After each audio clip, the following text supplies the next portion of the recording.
Okay, so let's continue our discussion here on reclass processes, this hairy, messy, sweaty sort of problem space.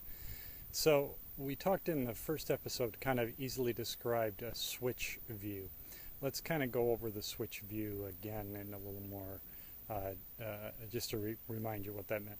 A switch view is if I reorganized a department, a set of customers that live in a certain city that's on a boundary between two departments, and I somehow decide that from going forward, these customers, this department, these customers are going to be owned by a new department.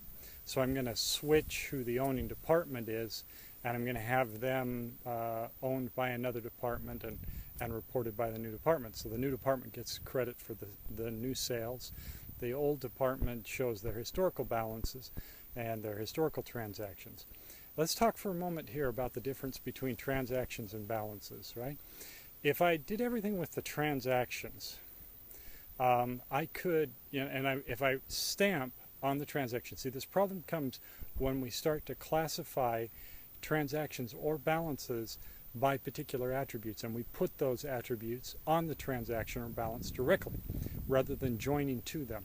So if I put them on the transaction, then it posts into a balance that contains that same attribute. It doesn't really make a difference whether I do things with the transactions or with the balance. I have the same problem. So let's say for a moment that I do it with the transactions. I take and just start recording new sales against the new department. The new department number is put on the new sales for the customers.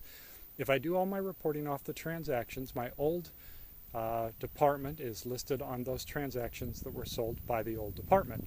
And so when I aggregate all of those transactions to create a balance showing the sales for these customers to that department, it'll show up there. I create a balance with that. When I go to create the similar balance for the new department, because it's on the transaction detail, it'll aggregate there as well. Now if I store those balances, it doesn't make any difference. The transaction or the balance doesn't make any difference as to how I do this reporting. A switch view, though, simply says that from this point going forward, after the change in attribute, I'm simply going to record in the new world. And when I do reporting, I will see the change. If I do reporting that includes that attribute, I will see the change in where the balances or where the transactions are recorded for that problem. There are cases when this is useful. There are certain types of reports where a switch view is the most appropriate kind of view that you need. And it's the simplest probably to do, because it's simply, you do it on the transactions and it accumulates to the balances. Now, there is a problem with this.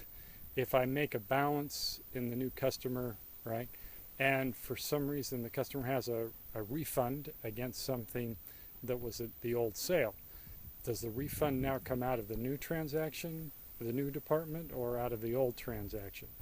Is there ever a time in the accounting process, right, if you have a process where a balance is never going to be updated in any way by an automated process ever again, then it becomes what's called a stranded balance, because there'll never be a change to that balance. It will live on forever.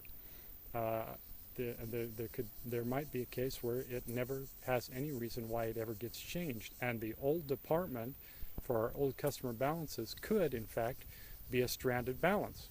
There may be nothing that ever removes those balances from the book. Perhaps they're P&L balances and the year-end closing process removes them off. But in other cases, you see this problem of a stranded balance. So this is one reason why a reclassification process typically happens, is you end up with these stranded balances. So that's kind of a view of the switch view relative to reclassification process. Next time we'll talk about the recast view.